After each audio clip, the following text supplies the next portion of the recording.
holy name, even more powerful than God himself, why did a battle occur between Lord Ram and Hanumanji? Narad Muni is a great orchestrator of divine plays. Every divine play he initiates serves to glorify the Lord's name, his greatness, virtues, and the power of surrender. He is himself a direct manifestation of the Lord. Once upon a time, there was a mighty king named Sukant. At that time, Lord Sri Ram was seated as the emperor of the world. In one of his royal assemblies, divine sages were present. Outside the assembly, Narad Ji encountered King Sukant. Narad Ji asked him, "Are you going inside to meet the Lord?" Sukant replied, "Yes." Narad Ji said, "Many Brahmarishis are sitting inside. Will you bow to all of them?" Sukant replied, "Yes, it is customary to bow to saints." Narad Ji asked, "Will you bow to Vishwamitra Ji as well?" Sukant said, "Of course, he is a Brahmarishi." Narad Ji said, "Brahmarishi? But he was born in a Kshatriya lineage, in the Kaushik dynasty." Sukant replied, "Yes, but he attained the status of a Brahmarishi through intense penance."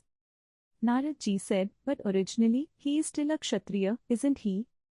Sukant asked, "What are you trying to say?" Narad Ji responded, "Just greet him casually, don't bow your head before him.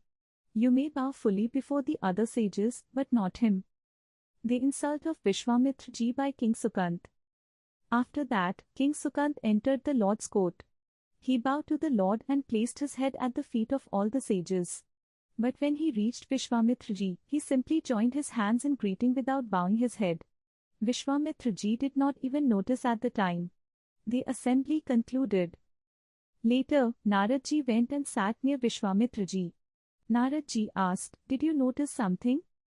Vishwamitra Ji replied, "What?" Narad Ji said, "King Sukant." Vishwamitra Ji responded, "What about him? I didn't pay attention."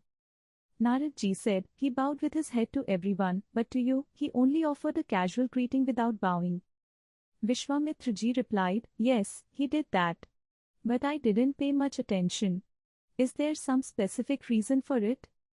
Narad Ji said, "Yes, he was saying that since you were originally born a Kshatriya and only later became a Brahmarishi through penance, he didn't feel it necessary to bow his head to you."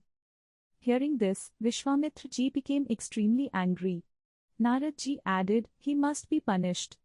How can someone behave like that with a Brahmarishi like you?" Thus, Narad Ji was the one who both subtly encouraged Sukant to insult Vishwamitra Ji and then reported it to Vishwamitra Ji as well. He had a deeper purpose behind this. Vishwamitra Ji's anger and Lord Ram's vow. In a fit of rage, Vishwamitra Ji stood up and declared, "Ram, I have been insulted in your court." Sri Ram responded, "Lord, what? You have been insulted?"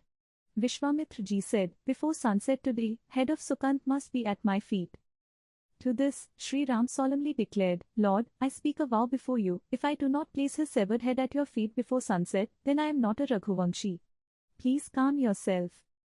Narad Ji immediately went to the palace of King Sukant.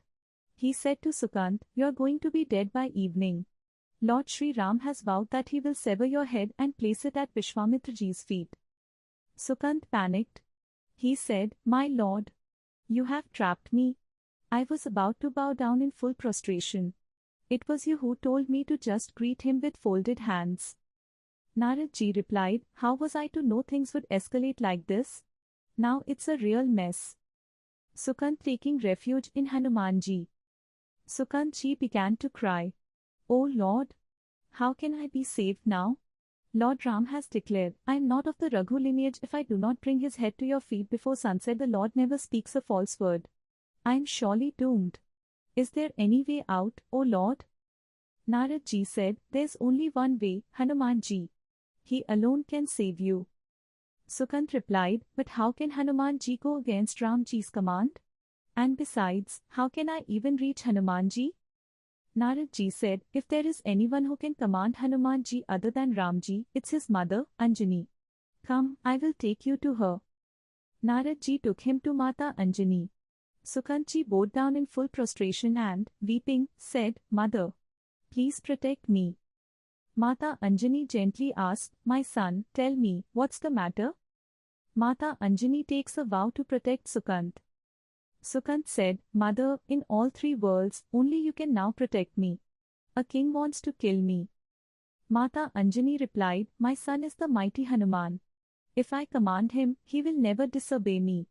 Go now, I take a vow to protect you. Narad Ji, watching silently, rejoiced inwardly, thinking, it's all working out.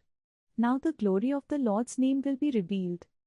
Mata Anjani told Hanumanji, son, I have taken a vow to protect this man. Hanumanji immediately said, your command is everything to me. There has never been and never will be anyone in all three worlds who can harm someone you've vowed to protect. Who is the king that wants to kill him? Sukant, folding his hands, softly said, Lord Sri Ram. Hanumanji was stunned. What? My lord? Mother, you've taken a vow to protect someone from him. He is my master. How can I stand against him? Mata Anjani firmly replied, son, I have given my word. Now it must be fulfilled. Sukant seeks protection, the armor of the Lord's name. Hanumanji said, come, let's go to a secluded place. He took Sukant away to a quiet spot. It was nearly evening, sunset was approaching. Hanumanji said, there is only one way now, you must chant the name of Lord Ram with every single breath. If even for a moment you stop, the Lord's arrow will strike and end you. But if Ram's name continues unbroken in every breath, you will survive. Keep chanting Sitaram continuously. Do not let it break, even for a moment. If there's the slightest gap, the Lord's infallible arrow will cut you down. Don't worry now. Sit and begin chanting. Sukant sat down and began to chant Sitaram. Hanumanji raised his cymbals and also began to chant the Lord's name, dancing around Sukant with great devotion. The power of chanting the holy name. Meanwhile, Lord Sri Ram readied his infallible arrow. It was released and sped forth with great force.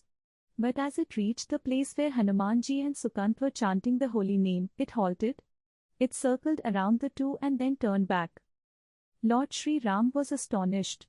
This has never happened before. How did my infallible arrow return without piercing its target?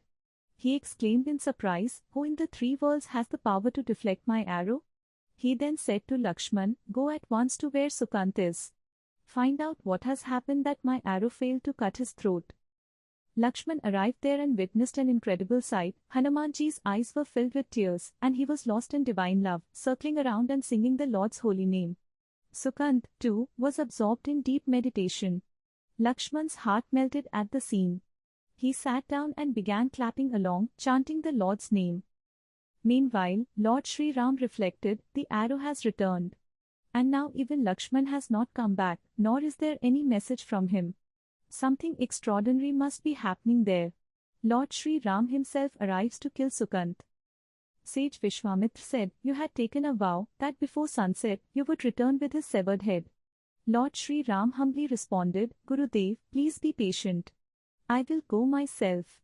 Upon hearing this, Vishwamitra replied, then I shall accompany you. I want to see what decision you make. Along with them came all the Brahmarshis and Devrishi Narad Ji with his veena. Lord Sri Ram reached the spot, and what he saw was astonishing. Sukant was chanting the name of Sri Ram. Hanuman Ji was playing cymbals and singing Sita Ram. Lakshman, too, was immersed in the divine chanting. Compassion welled up in Lord Sri Ram's eyes.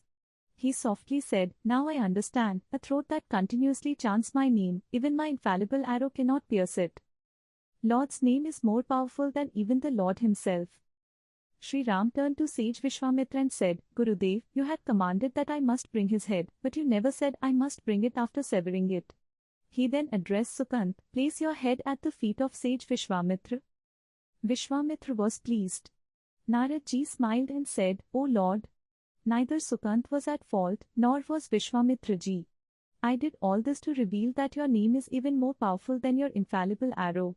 Where Ram's name echoes constantly, even the mighty Sudarshan Chakra becomes powerless. Start chanting the holy name today. The one who chants the holy name becomes filled with unfailing power. Begin chanting the holy name today. If, after a few days of chanting, hardships begin to appear in your life, do not give up. It might be the settling of your past karmic debts. This is a battle.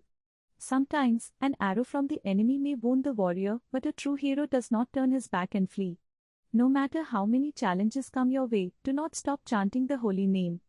these hardships will have no effect on you. With the remembrance of the Lord, all difficulties are dispelled.